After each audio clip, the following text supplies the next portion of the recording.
Hai días que mellor non sair da casa. Así é como lle quedou o corpo a Javi Selvas e Escalona logo do malentendido que lle custou o primeiro golo ao Lugo. 20 minutos de partido. Foi a xogada que marcou o encontro. Ferran só ten que empurrar a rede ese Tuamiña que ao final non foi de ninguén, que fixeron o defensa e o porteiro do Lugo.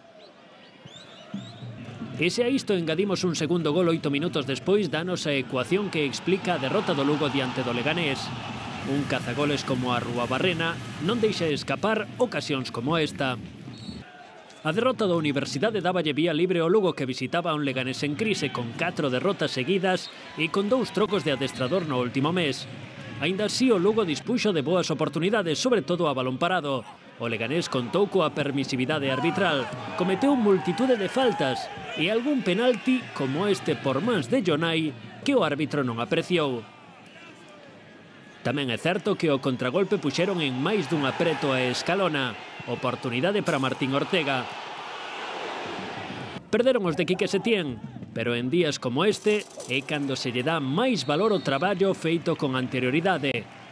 No Lugo había millo no cabazo, algo que lle permite aos lucenses seguir no máis alto.